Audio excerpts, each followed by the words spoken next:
Okay, hello dear student, welcome to success zone technical and non technical YouTube classes. तो इसके पहले वाली video में मैंने आपको 15 क्वेश्चन तक कंप्लीट किया था। 15 तो क्वेश्चन तक सारे क्वेश्चंस को क्लियर किया हुआ था। अब हम 15 क्वेश्चन के आगे के क्वेश्चन को सॉल्व करेंगे। और आप सभी लोग ध्यान दीजिएगा कि यदि जिस भी क्वेश्चन को क्लियर कराया जा रहा है उस क्वेश्चन में मैंने काफ़ी सारे यहाँ पे डिस्क्राइब बता के रखे हुए हैं, काफ़ी सारे डिस्कशन यहाँ पे करके रखा हुआ है। तो आपको क्या करना है, आपको वीडियो को पॉज करना है और जितनी भी चीज़ें मैं यहाँ पे डिस्क्राइब करता हूँ उसको आप नोट कर सकते हैं। चलिए, यदि वीडियो को आपने अभी भी लाइक नहीं किया है तो वीडियो को फटाफट लाइक कर दें, सब्सक्राइब कर दें, ताकि आपको आने वाले और भी वीडियोज़ प्राप्त हो सकें, और शेयर करना बिल्कुल भी ना भूलें। चलिए शुरुआत करते हैं क्वेश्चन नंबर 16 से। तो क्वेश्चन नंबर 16 आपके सामने है, आपके इंटरफेस पर कुछ इस तरह से आ रहा है। ड्यूरालुमिन और हिंडोलियम में उपलब्ध 95% धातु होती है। Duralumin and hindalium contain 95% of the available metals is. ऑप्शंस हैं तांबा, जिंक, लेड, एल्यूमिनियम।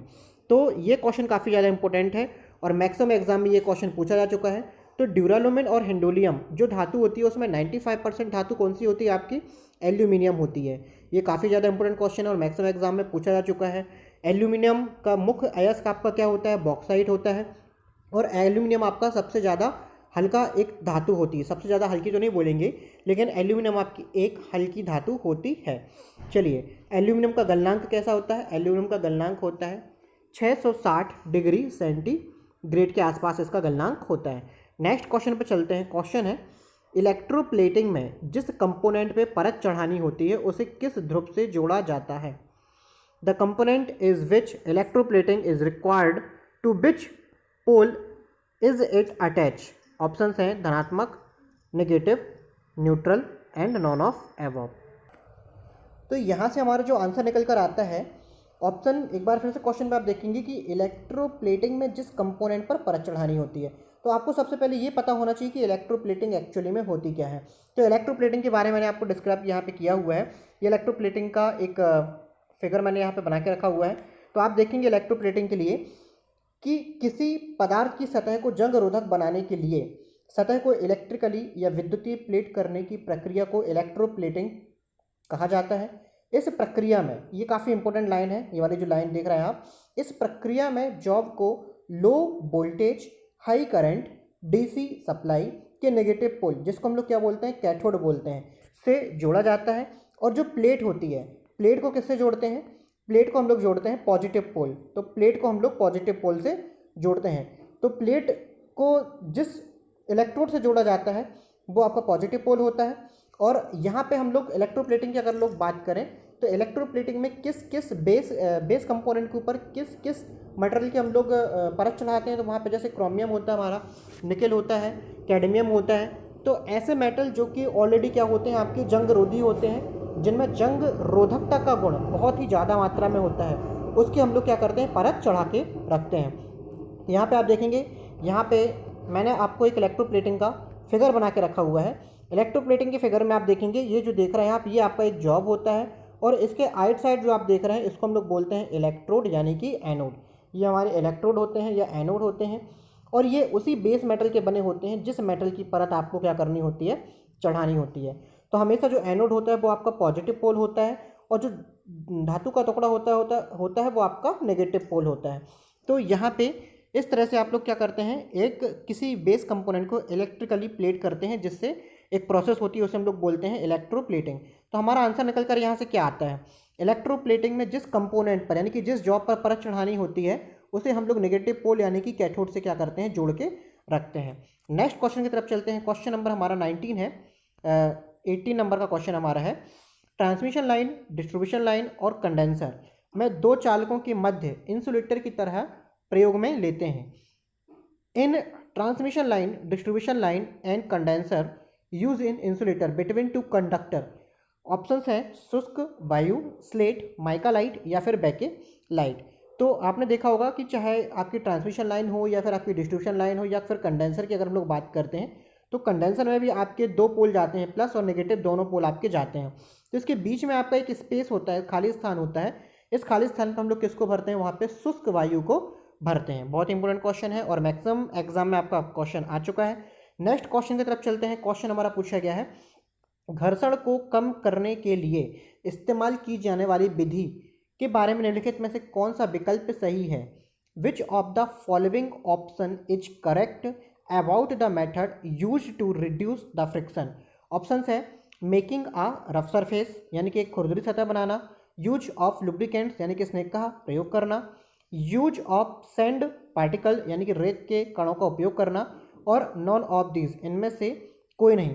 तो आप देखेंगे कि जब हम लोग किसी दो पार्टों के बीच की अगर हम लोग बात करते हैं, दो पार्टों में मान के चलो अगर आपकी ये किसी प्रकार की एक बेरिंग है और हमने यहाँ पे एक शाफ्ट को लगा के रखा हुआ है, इसके बीच में हम लोग को शाफ्ट को घुमाना होता है। तो शाफ्ट को घुमाने के लिए कहीं ना कहीं फ्रिक्शन को हमको कम करना पड़ेगा। तो फ्रिक्शन कम करने के लिए हम लोग बेरिंग और शाफ्ट के बीच में क्या देते हैं, या तो हम लोग बॉल का यूज करते हैं या रोलर का यूज करते हैं, और बॉल और रोलर के साथ हम लोग किसका प्रयोग करते हैं, स्नेहक का प्रयोग करते हैं। स्नेहक का प्रयोग करने से क्या होता है, लुब्रिकेंट का प्रयोग करने से लुब्रिकेंट घूमने वाले दोनों पार्टों के बीच में एक सतह निर्माण करता है जो कि दोनों पार्टों को अलग अलग कर देता है। इससे घर्षण आपका क्या होता है, कम होता है। अगले क्वेश्चन की तरफ चलते हैं।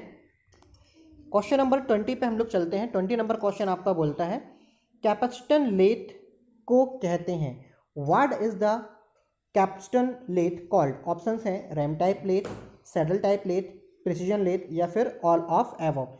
तो जो हमारी कैपेसिटन लेथ होती है वो हमारी प्रोडक्शन लेथ कहलाती है।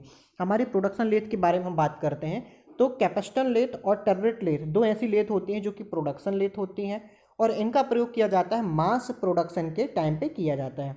तो आपकी जो कैपेसिटन लेथ होती है, यहाँ पे मैंने आपको लिखा हुआ है नीचे कि जो रैम टाइप लेथ होती है यानी कि जिसमें रैम होता है उसे हम लोग बोलते हैं कैपेसिटन लेथ, और जो सैडल टाइप लेथ होती है उसे हम लोग बोलते हैं टर्रेट लेथ। इसके पश्चात प्रेसिजन लेथ को हम लोग कौन सी लेथ बोलते हैं, टूल रूम लेथ बोलते हैं, यानी कि इसका प्रयोग कहाँ पर किया जाता है, टूल रूम के कार्यों में किया जाता है।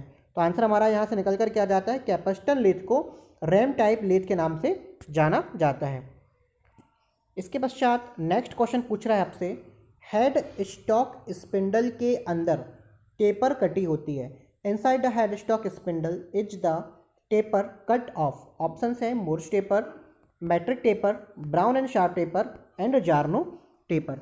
तो हेड स्टॉक यदि हम लोग बात करें लेथ मशीन की हम लोग बात करें तो लेथ मशीन का जो हेड स्टॉक होता है, हेड स्टॉक का जो स्पिंडल होता है वो इंटरनली खोखला होता है। उसके अंदर जो टेपर कटी होती है वो हमेशा कौन सी टेपर होती है, मोर्स टेपर होती है। यहाँ से मैं आपको एक बात क्लियर कर देना चाहता हूँ, कभी भी अगर लेथ मशीन में किसी भी प्रकार का टेपर अगर पूछा जाता है, कैलस्टॉक के बैरल में कौन सा टेपर होता है, सेंटर की शैंक में कौन सा टेपर होता है, या फिर स्पिंडल में कौन सा टेपर होता है, तो आपको बिल्कुल आंख बंद कर लेना है और मोर्स टेपर के आंसर को क्या कर देना है, एकदम क्लिक कर देना है।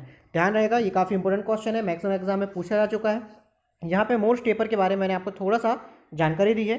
देखेंगे आप कि जो मोर्स टेपर होता है, लेथ मशीन के स्पिंडल, लेथ टेलीस्टॉक के बैरल, लेथ मशीन के centre, drill taper shank, drill chuck की टेपर शैंक, रीमर की शैंक और स्लीप की शैंक, इन सब में कौन सा टेपर पाया जाता है, मोर्स टेपर पाया जाता है। मोर्स टेपर का जो इंक्लूडेड एंगल होता है वो 3 डिग्री होता है, और इसका जो टेपर रेशियो होता है वो 1:20 होता है। इसका जो टेपर नंबर होता है वो MT0 से MT7 तक इसका टेपर का नंबर रखा जाता है, यानी कि कुल मोर्स टेपर की संख्या कितनी हो जाती है, 8 हो जाती है। और ब्राउन एंड शार्प टेपर की अगर हम लोग बात करते हैं तो ब्राउन एंड शार्प टेपर आपके मिलिंग मशीन के आर्बर में प्रयोग किया जाता है। नेक्स्ट क्वेश्चन की तरफ चलते हैं। क्वेश्चन है, किसी प्लेनर में कार्य का संपादन निम्नलिखित विधि द्वारा होता है, यानी कि जो प्लेनर मशीन होती है, प्लेनर में वर्क किस प्रोसेस के थ्रू कंप्लीट होता है। ऑप्शंस हैं टेबल की गति द्वारा, रैम की गति द्वारा, टूल की गति द्वारा, या फिर क्लैपर बॉक्स की गति के द्वारा। तो प्लेनर मशीन की अगर हम लोग बात करते हैं, प्लेनर मशीन पूर्णतः शेपर मशीन का विपरीत फॉर्म होती है, और जितने हमारे जो बड़े बड़े पार्ट्स होते हैं, जैसे कि 2 मीटर से अधिक लंबे कार्यखंड, जो मैंने यहाँ पे लिखा भी हुआ है, 2 मीटर से अधिक लंबे कार्यखंड की सतह को मशीन करने के लिए प्लेनर मशीन का प्रयोग किया जाता है। तो आपकी जो प्लेनर मशीन होती है वो टेबल की गति के द्वारा क्या करती है, काम करती है। यानी कि इस पर हम लोग जो जॉब है, जॉब को किस पे रखते हैं, जॉब को हम लोग टेबल पर रखते हैं, और टेबल को हम लोग मूव करके कटिंग टूल को स्थिर रखकर प्लेनर में कार्य का संपादन किया जाता है। अगला क्वेश्चन की तरफ चलते हैं। क्वेश्चन हमारा, लीड स्क्रू पर चूड़ियाँ कटी होती हैं, what is cut off thread in lead screw. तो यहाँ पे ऑप्शंस हैं स्क्वायर थ्रेड, नकल thread, worm thread, Acme thread. तो आपने देखा होगा जो हमारा लीड स्क्रू होता है वो मुख्य रूप से जो थ्रेड कटिंग लेथ मशीन होती है, यानी कि जिन लेथ मशीन में चूड़ी काटी जा सकती है, उन लेथ मशीन में हम लोग किसका प्रयोग करते हैं? लीड स्क्रू का प्रयोग करते हैं। अब लीड स्क्रू में कौन सी थ्रेड कटी होती है? तो लीड स्क्रू में हमेशा एक्मे थ्रेड कटी होती है। मैंने पिछली वीडियो में भी मैंने इस चीज़ को क्लियर किया हुआ है। तो लीड स्क्रू में आपकी एक्मे थ्रेड कटी होती हैं। और एक्मे थ्रेड की अगर हम लोग बात करें तो एक्मे थ्रेड के लिए मैंने फर्स्ट वीडियो में इसके एंगल और उसकी डेप्थ के बारे में बताया हुआ है। लेथ मशीन में आप देखेंगे, लेथ मशीन में चूड़ियाँ काटते समय हाफ नट का प्रयोग किया जाता है, जिसे लीड स्क्रू से एंगेज किया जाता है, जिस पर एक्मे थ्रेड कटी होती हैं और जिसका कोण कितना होता है? 29 डिग्री होता है। एक एक पॉइंट जो यहाँ पे मैंने आपको मेंशन किया हुआ है, वो सारे पॉइंट आपको हर एग्ज़ाम में लगभग आपके पूछे जाते हैं। इसलिए कॉपी पेन पे इसको नोट जरूर करें, कॉपी पेन लेकर। अगले क्वेश्चन पर चलते हैं। क्वेश्चन है हमारा, लाइव सेंटर का सन्निहित कोण होता है। जो लाइव सेंटर होता है, जो कि जॉब के साथ घूमता है, लेथ मशीन के स्पिंडल साइड पे लगाया जाता है, स्पिंडल पर लगाया जाता है। तो what is the included angle of live centre? Options हैं 30 डिग्री, 60 to 90 डिग्री, 120 डिग्री या फिर 45 डिग्री। तो आपका जो लाइव सेंटर होता है, लाइव सेंटर का एंगल आपका कितना होता है? लगभग 60 डिग्री से 90 डिग्री के आसपास होता है। तो यहाँ पे मैंने आपको यहाँ पे लाइव सेंटर बताया भी हुआ है। ये आपका लाइव सेंटर है। लाइव सेंटर में हम लोग जो एंगल की बात कर रहे हैं, वो एंगल आपका ये वाला एंगल पूछा जा रहा है। यानी कि ये एंगल जो होता है वो कितना होता है आपका? 60 डिग्री से 90 डिग्री होता है। और इस पर जो आप देख रहे हैं, इसकी जो शेंक है, इस पर टेपर होता है। इस पर कौन सा टेपर होता है? मोर्स टेपर होता है। मोर्स टेपर का इंक्लूडेड एंगल कितना होता है? 3 डिग्री होता है। और टेपर रेशो कितना होता है? 1:20 होता है। सेम टू सेम जैसे आप देख रहे हैं, इसको हम लोग लाइव सेंटर बोलते हैं। अगर इसी सेंटर को पलटा दिया जाए तो ये डेड सेंटर का काम करता है। लेथ सेंटर के बारे में मैंने आपको एक वीडियो बनाई हुई है। उस वीडियो को देखने के लिए आपको PDF में एक लिंक प्रोवाइड होगी, जहाँ पे आपको दिया हुआ है पूरा lathe machine, lathe center, machinist, grinder, turner के लिए, और बहुत ही आसान भाषा में मैंने इसको समझाया हुआ है। आपको करना सिर्फ इतना है कि आपको ये जो लिंक दी गई है, इस ब्लू लिंक पे आपको क्या करना है? क्लिक कर लेना है, तो आप डायरेक्ट हमारे वीडियो पे पहुंच जाते हैं। अगला क्वेश्चन हमारा दिया हुआ है, दोनों सेंटरों के बीच जॉब को पकड़ते समय तथा घुमाते समय खालिस्तान का प्रयोग किया जाता है। तो लेथ मशीन में जब हम लोग दो सेंटर के बीच में जॉब को क्या करते हैं? पकड़ते हैं, या उनको टर्न कराते हैं, घुमाते हैं। तो जॉब को किस में पकड़ना चाहिए? ऑप्शंस हैं स्टडी, कैरियर, चक या फिर इनमें से कोई नहीं। तो जब आप दोनों सेंटरों के बीच में जॉब को पकड़कर घुमाते हैं, तो घुमाने के लिए कैरियर का प्रयोग किया जाता है। किसका प्रयोग करते हैं? कैरियर का। और सहारा देने के लिए किसका प्रयोग करते हैं? स्टडी का प्रयोग करते हैं हम लोग सहारा देने के लिए। ध्यान रखना, क्वेश्चन पे बहुत ही घुमावदार ये चीज़ बताई गई है। पकड़ने के लिए कैरियर का प्रयोग करते हैं, सहारा देने के लिए स्टडी का प्रयोग करते हैं। तो ये मैंने कैरियर आपके सामने बनाए हुए हैं। आपके कैरियर मुख्य रूप से तो 2 प्रकार के, और टोटल आपके कैरियर 4 प्रकार के होते हैं। इन कैरियर में पहला होता है बेंट टेल कैरियर, दूसरा होता है आपका स्ट्रेट टेल कैरियर। तो ये आपके फिगर बने हुए हैं। इनका यूज हम लोग किस तरह से करते हैं वो आगे मैं बताऊंगा आपको। हालांकि कैरियर के बारे में कुछ और जानकारी भी मैंने आपको यहाँ पे बताई हुई है कि जो कैरियर होता है, इन्हें कास्ट आयरन या फोर्ज स्टील से बनाया जाता है। ये प्रायः 10 के सेट में उपलब्ध होते हैं, यानी कि इनका जो सेट होता है वो 10 का होता है। इस बात को बहुत ही ध्यान से लिखना है आपको। ये निम्न प्रकार के होते हैं, और निम्न प्रकार के होने के साथ साथ कैसे कैसे यूज किए जाते हैं देखेंगे आप। Straight tail carrier, straight tail carrier का प्रयोग ड्राइविंग प्लेट के साथ किया जाता है। बेंट टेल कैरियर का प्रयोग कैच प्लेट के साथ किया जाता है। क्लैंप टाइप कैरियर का प्रयोग और सेफ्टी क्लैंप लेथ कैरियर का प्रयोग, ये प्रयोग करते हैं हम लोग किसके साथ? लेच कैच प्लेट के साथ ही हम लोग क्या करते हैं? इसका प्रयोग करते हैं। नेक्स्ट क्वेश्चन हमारा है 0.05 इंच पिच वाली चूड़ी में प्रति इंच चूड़ियों की संख्या होती है, यानी कि number of threads per inch in 0.05 inch pitch threads in occurs. Option से 10 number, 20 number, 80 number and 15 number. काफ़ी इंपॉर्टेंट क्वेश्चन है, और इस तरह के क्वेश्चन एग्जाम में मैक्सिमम टाइम पूछे जाते हैं। तो इसके लिए एक फार्मूला होता है पिच का। पिच बराबर होती है आपकी 1 नंबर ऑफ थ्रेड पर इंच, यानी कि 1 नंबर ऑफ TPI। तो आप देखेंगे यहाँ पे 1 हमारे फार्मूले से आया, और 0.05 इंच किससे आया? हमारा क्वेश्चन से आया।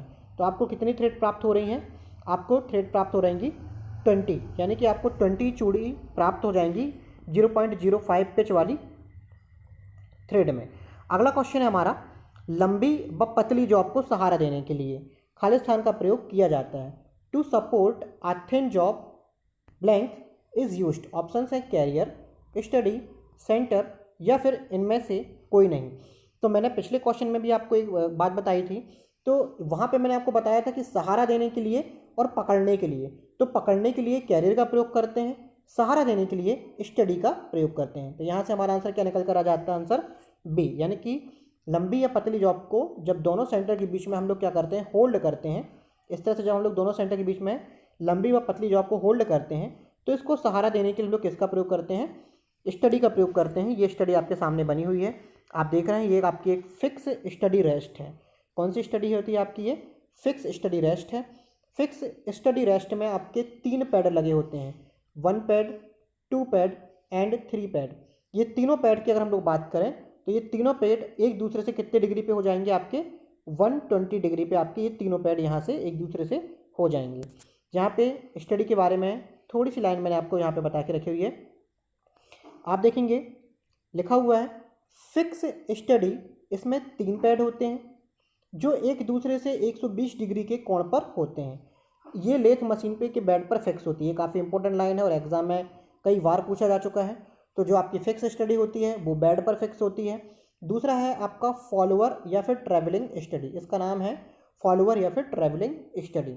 इसमें आपके कितने पैड होते हैं, इसमें आपके 2 पैड होते हैं जो एक दूसरे से 90 डिग्री के कोण पर होते हैं। ये कटाई टूल के साथ गति भी करते हैं ताकि टूल के कटाई फोर्स के सापेक्ष पतले जॉब को मोड़ने से बचाया जा सके।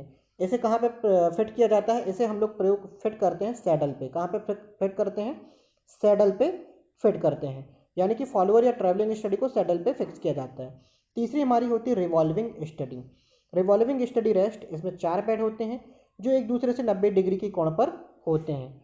नेक्स्ट क्वेश्चन पर चलते हैं। क्वेश्चन है हमारा, negative rake angle. Negative rake angle से कटिंग टूल का कटिंग एज होता है। The negative rake angle leads to the cutting edge of the cutting tool. Option है वीक, स्ट्रॉन्ग, ब्यूटीफुल, इनमें से कोई नहीं। तो मैं आपको सबसे पहले रेक एंगल क्या होता है, क्लियरेंस एंगल क्या होता है, उस चीज़ को मैं आपको इस टूल के माध्यम से क्लियर कर देता हूँ। आपका ये जो टूल दिखाई दे रहा है आपको, इस टूल में ये जो आप एरो देख रहे हैं, यानी कि आपकी जो कटिंग एज है, कटिंग एज पीछे की तरफ डाउन हिस्सा आपको दिखाई दे रहा है। इस तरह से आपको डाउन हिस्सा दिखाई दे रहा है, जबकि शंक के समानांतर का हिस्सा ये है।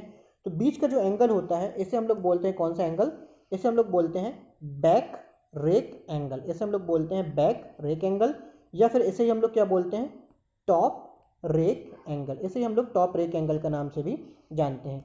अब आप देखेंगे कि यदि मैं इस कटिंग एज को और ज़्यादा ग्राइंड करूं, यानी कि कटिंग एज को ग्राइंड करने का मतलब क्या हो रहा है कि मैं रेक एंगल को क्या कर रहा हूं, बढ़ा रहा हूं।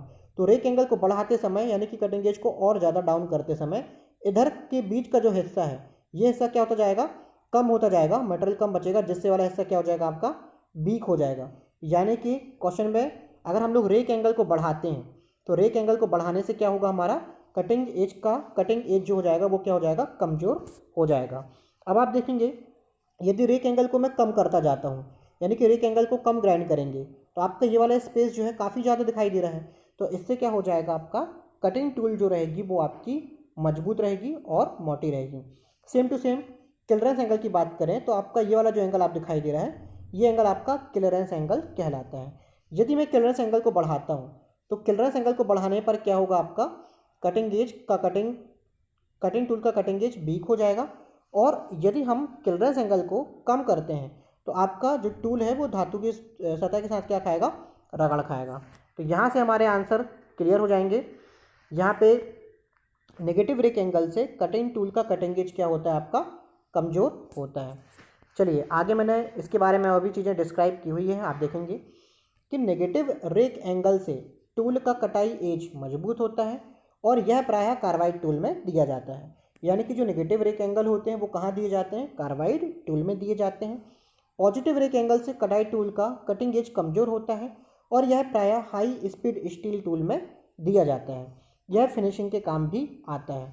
चलिए अगले क्वेश्चन पर चलते हैं। क्वेश्चन है थ्रेडिंग टूल का कोण खालिस्तान से चेक किया जाता है। तो आपको पहले ये पता होना चाहिए कि जो थ्रेडिंग टूल होता है वो एक्चुअली में होता क्या है। तो लेथ मशीन में आपने देखा होगा, लेथ मशीन में मेरा ये जॉब फंसा हुआ है और इसमें मेरे को भी चूड़ी बनानी है। भी चूड़ी बनाने के लिए आपको इसका जो भी का जो प्रोफाइल आएगी वो भी टाइप की आएगी। तो भी टाइप की प्रोफाइल बनाने के लिए भी टाइप का टूल भी होना चाहिए। तो भी टाइप की टूल को चेक करने के लिए इसका फीमेल पार्ट होना चाहिए जो कि इसको क्या कर सके, चेक कर सके, जिसे हम लोग बोलते हैं, इसे हम लोग बोलते हैं थ्रेडिंग टूल और इसे हम लोग बोलते हैं सेंटर गेज। चलिए तो आपका थ्रेडिंग टूल का कोण चेक करने के लिए हम लोग किसका प्रयोग करते हैं, सेंटर गेज का। ध्यान रखना सेंटर गेज का एंगल कितना होता है, 60 डिग्री। कभी भी सेंटर गेज के एंगल में सेंटर पंच को इंक्लूड मत कर देना, नहीं तो आपका आंसर गलत हो जाएगा। इसलिए आपको सेंटर गेज और सेंटर पंच में अंतर मालूम होना चाहिए। सेंटर पंच का एंगल 90 डिग्री होता है, सेंटर गेज का एंगल कितना होता है, 60 डिग्री होता है।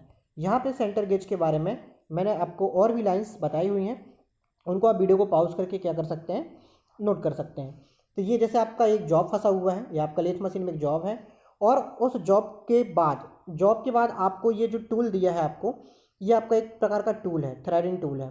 इस थ्रेडिंग टूल को जॉब की सेंटर लाइन में सेट करना है या फिर इस थ्रेडिंग टूल का हमको कोण मापना है। तो किसका प्रयोग करेंगे, सेंटर गेज का प्रयोग करेंगे। ये आपका सेंटर गेज है, ये जो आप देख रहे हैं ये आपका सेंटर गेज होता है। सेंटर गेज के काफ़ी सारे यूजेस होते हैं, जैसे कि सेंटर गेज यह हाई कार्बन स्टील से बनाया जाता है। एक पतली पत्ती होती है जिसका कोण 60 डिग्री होता है और इसका प्रयोग थ्रेडिंग टूल का कोण चेक करने के लिए किया जाता है। मैट्रिक थ्रेड के लिए 60 डिग्री इसका एंगल होता है, ब्रिटिश थ्रेड के लिए 55 डिग्री और BA थ्रेड के लिए 47.5 डिग्री इसका कोण होता है। इसके साथ ही टूल को जॉब की सेंटर हाइट में सेट करने के लिए भी सेंटर गेज का प्रयोग किया जाता है। अगला क्वेश्चन हमारा है अधिक क्लियरेंस कोण से टूल की मजबूती होती है, यानी कि greater clearance angle strength of tool from blank in occurs. Options हैं weak, strong, equal and none of these.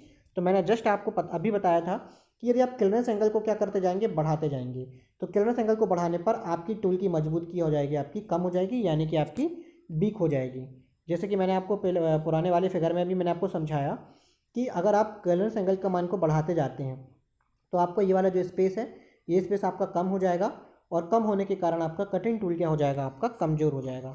तो यहाँ पे मैंने डिस्क्राइब भी आपको किया हुआ है, आप नोट करेंगे। अधिक क्लियरेंस से टूल की मजबूती कमज़ोर होती है, जबकि कम क्लियरेंस से टूल की मजबूती क्या होती है, बढ़ती है। परंतु यदि आपका क्लियरेंस एंगल कम हो जाएगा तो टूल जॉब की सतह के साथ क्या खाएगा, रगड़ खाएगा। यहाँ पे एक लाइन और लिखी है रेक एंगल के बारे में। अधिक रेक से टूल की मजबूती कमज़ोर होती है, जबकि कम रेक से टूल की मजबूती बढ़ती है। ये आपको बुक में काफ़ी ज़्यादा ढूंढने पर ही आपको ये चीज़ प्राप्त होगी, इसलिए ज़्यादा बेटर है कि वीडियो को पॉज करके आप इस चीज़ को नोट करेंगे तो आपके लिए ज़्यादा यूजेबल रहेगा। नेक्स्ट क्वेश्चन हमारा है सेंटर ड्रिल बना होता है, center drill is made of. Options हैं माइल्ड स्टील, और भी आगे हमारे ऑप्शंस हैं cast steel, tool steel, high speed steel. तो यहाँ पे सेंटर ड्रिल की अगर हम लोग बात करें, सेंटर ड्रिल का आंसर आपको यहाँ पे प्राप्त हो जाएगा हाई स्पीड स्टील। तो ड्रिलिंग से पूर्व सेंटर को मार्क करने के लिए और लेथ मशीन में शाफ्ट को दोनों सेंटर के मध्य में पकड़कर टर्न करने के लिए किसका प्रयोग करते हैं हम लोग, सेंटर ड्रिल का प्रयोग करते हैं। और सेंटर ड्रिल का एंगल कितना होता है, सेंटर ड्रिल का एंगल होता है आपका पॉइंट एंगल 120 डिग्री ±3 डिग्री होता है। चलिए किसी दिन सेंटर ड्रिल को आपको क्लियर करेंगे। क्वेश्चन हमारा अगला, सेंटर के शैंक में टेपर होता है। Taper is shank of shank. Options हैं मोस्ट taper, metric taper, Brown and Sharpe taper या फिर जार्नो टेपर। तो मैंने आपको पहले भी मैंने आपको क्लियर किया हुआ है। ये आपके पास आपके सामने एक सेंटर दिखाई दे रहा है। इस सेंटर का जो शैंक है, इस शैंक में कौन सा टेपर होता है, हमेशा मोस्ट टेपर होता है, जिसका एंगल कितना होता है, 3 डिग्री होता है। टेपर रेशो कितना होता है, 1:20 होता है।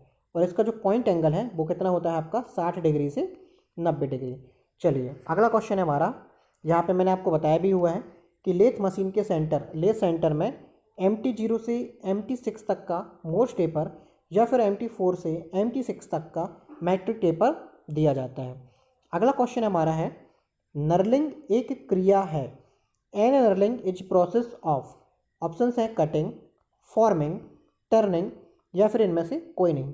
तो आपने देखा होगा माइक्रोमीटर का रैचेट स्टॉप या फिर थिम्बल, वहाँ पे एक डायमंड पैटर्न जैसा आपका बना हुआ होता है। तो आपने देखा होगा कि इसको जब हम लोग हाथ से पकड़ते हैं तो एक ग्रिपिंग पावर क्या हो जाती है, बढ़ जाती है। तो नर्लिंग का जो मुख्य प्रयोजन है वो है ग्रिपिंग पावर को बढ़ाना। अब नर्लिंग जब आप करते हैं तो नर्लिंग में किसी भी प्रकार की कटाई प्रक्रिया नहीं होती, यानी कि इसमें धातु आपकी नहीं कटती है। तो कभी भी ध्यान रखना कि नर्लिंग में कभी भी धातु नहीं कटती है। जहाँ पे धातु नहीं कटती है वो प्रोसेस हमेशा कौन सी होती है, फॉर्मिंग प्रोसेस होती है। नर्लिंग के बारे में आप देखेंगे, ये मैंने ग्रेड ऑफ नर्लिंग के बारे में आपको यहाँ पे बताया हुआ है। देखेंगे ये एकदम फाइन नर्लिंग है, ये थोड़ा मीडियम नर्लिंग है और ये आपकी कोर्स नर्लिंग है। तो आपके 3 प्रकार के नर्लिंग के क्या होते हैं, ग्रेड होते हैं। तो कौन कौन से ग्रेड होते हैं आप देखेंगे, knurling is done on 3 grades. पहला दिया हुआ है कोर्स नर्लिंग, फिर मीडियम नर्लिंग और फाइन नर्लिंग। कोर्स नर्लिंग की अगर हम लोग बात करते हैं तो coarse knurling is done using coarse pitch knurls of 1.75 mm pitch या फिर 14 TPI। यानी कि आपका जो कोर्स नर्लिंग होती है, कोर्स नर्लिंग की जो पिच होती है वो 1.75 mm होती है और TPI कितनी होती है, 14 TPI होती है। मीडियम नर्लिंग की अगर हम लोग बात करते हैं तो मीडियम नर्लिंग का जो पिच होता है 1.25 mm होता है और TPI होती है 21 TPI। फाइन नर्लिंग की अगर हम लोग बात करें तो फाइन नर्लिंग में जो पिच होता है वो 0.75 mm होता है और TPI कितनी होती है, 33 TPI। तो आपके आगे के लिए काफ़ी इंपॉर्टेंट लाइन है ये, आप इनको नोट जरूर करें। अगला इसमें मैंने कुछ और भी लिखा हुआ है, आप देखेंगे नर्लिंग एक फॉर्मिंग प्रक्रिया है, इस प्रोसेस में कटाई नहीं होती है। इसका प्रयोग शाफ्ट में ग्रिपिंग पावर बढ़ाने और शाफ्ट के व्यास को कुछ हद तक बड़ा करने के लिए होता है। अगला क्वेश्चन है हमारा, मोर्स टेपर पर कोण होता है। 34 की अगर हम लोग बात करें कि मोर्स टेपर का जो कोण होता है वो कितना होता है, तो मोर्स टेपर का कोण कितना होता है आपका, 3 डिग्री आपका मोर्स टेपर का कोण होता है। मैंने आपको पहले भी क्वेश्चन में क्लियर कराया हुआ है। अगला हमारा क्वेश्चन है, ब्राउन व शार्प टेपर में नंबर होते हैं। Brown and Sharpe taper have numbers, options हैं 1 से 18 नंबर, 1 से 20 नंबर, 1 से 15 नंबर या फिर 1 से 8 नंबर। तो आपके ब्राउन एंड शार्प टेपर में 1 से 18 नंबर तक के टेपर होते हैं जो कि BS1 से BS18 तक चलते हैं। BS का फुल फॉर्म होता है ब्राउन एंड शार्प टेपर। अब आप देखेंगे कि जो आपका 1:20 लिखा हुआ है 1 से 20 नंबर, ये आपके जार्नो टेपर होते हैं। कौन से होते हैं, जार्नो टेपर होते हैं। चलिए अगले क्वेश्चन पे। क्वेश्चन है हमारा, set over on a lathe depends upon, यानी कि लेथ मशीन में स्थापन का मतलब होता है जब आप टेलीस्टॉक ऑफसेट विधि से टेपर टर्निंग कराते हैं तो टेपर टर्निंग कराते समय टेलीस्टॉक को ऑफसेट जो किया जाता है या सेट ओवर किया जाता है वो किस पर निर्भर करता है। ऑप्शंस हैं कार्यखंड के व्यास पे, अमाउंट ऑफ टेपर यानी कि टेपर की मात्रा पर, 37 आगे लेंथ ऑफ वर्क पीस या फिर रेक एंगल। तो यहाँ से जो हमारा आंसर निकल कर आता है, यहाँ से हमारा आंसर हो जाएगा लेथ मशीन में जो स्थापन होता है यानी कि जो सेट ओवर होता है वो अमाउंट ऑफ टेपर पर डिपेंड करता है, यानी कि जो हमारी टेपर की मात्रा होती है उस टेपर की मात्रा पे डिपेंड करता है। चलिए सेट ओवर के बारे में हम एक फिगर के माध्यम से समझ लेते हैं। तो आप देखेंगे यहाँ पे लेथ मशीन में टेलीस्टॉक सेट ओवर विधि से टेपर खरादते समय ऑफसेट टेपर की मात्रा पर निर्भर करता है। यदि ऑफसेट ऑपरेटर की तरफ हो, यानी कि जो ऑफसेट होता है यानी कि जो हम शाफ्ट को ऑफसेट करेंगे यदि वो ऑपरेटर की तरफ हो यानी कि हमारी तरफ हो तो टेपर का बड़ा व्यास कहाँ प्राप्त होगा, हेडस्टॉक की ओर प्राप्त होगा। यदि ऑफसेट ऑपरेटर की विपरीत दिशा में हो तो टेपर का बड़ा व्यास कहाँ प्राप्त होगा, टेलीस्टॉक की तरफ बनेगा। आप देखेंगे इसमें तो ये टेलीस्टॉक ऑफसेट विधि के बारे में बताया गया है। तो आप देखेंगे कि यहाँ पे ये आपकी सेंटर एक्सेस होती है जो कि लेथ मशीन की सेंटर एक्सेस होती है, परंतु हमने यहाँ पे टेलीस्टॉक को क्या करके रखा है, थोड़ा सा ऑफसेट करके रखा है। अब यदि ये ऑफसेट ऑपरेटर यानी आपकी तरफ ऑफसेट है, आप देखेंगे कि ये जो ऑफसेट दिखाई दे रहा है वो आपको ऑपरेटर की तरफ यानी कि आपकी तरफ ऑफसेट दिखाई दे रहा है। तो टेपर का बड़ा व्यास कहाँ बनेगा, ये देखेंगे आप यहाँ पे टेपर का सबसे बड़ा व्यास प्राप्त हो रहा है और यहाँ पे टेपर का आपका छोटा व्यास प्राप्त हो रहा है। इनकेस अगर ये ऑफसेट विपरीत दिशा में हो यानी कि ऑपरेटर की विपरीत दिशा में हो तो टेपर का बड़ा व्यास आपका टेलस्टॉक में और छोटा व्यास आपको हेडस्टॉक की ओर प्राप्त होगा। अगला क्वेश्चन है, मैग्नेटिक चक का प्रयोग खालिस्तान जॉब के लिए करते हैं। Magnetic chuck is used for blank job. Option है थिन, थिक, लॉन्गे या फिर हैवी। तो मैग्नेटिक चक का प्रयोग हमेशा पतले, जो बहुत पतले जॉब होते हैं जिनको चक में पकड़ना आसान नहीं होता है, उसके लिए हम लोग मैग्नेटिक चक का प्रयोग करते हैं। इसके बाद क्वेश्चन दिया हुआ है, एलडीटीवी का उपयोग खालिस्तान के लिए किया जाता है। LDTV can be used for vibration measuring, angular velocity measuring, load measurement on column, force measurement यानी कि बल मापन। तो यानी कि आपकी जो एलडीटीवी होती है उसका फुल फॉर्म होता है, यहाँ पे लिखा हुआ है मैंने एलडीटीवी का full form, linear variable differential transducer. इसका प्रयोग किया जाता है जहाँ पे कंपन वाली जो जगह होती है, यानी कि वाइब्रेशन का जो हिस्सा होता है उसको मापने के लिए कि कितना वाइब्रेशन हो रहा है, उसको मापने के लिए हम लोग किसका प्रयोग करते हैं, एलडीटीवी का प्रयोग करते हैं। ये आपको मैंने सामान्यतः कंपनों का मापन ऐसी मशीनों में किया जाता है जो या तो पाश्चाग्र गति करती हैं या फिर घूर्णी गति करती हैं।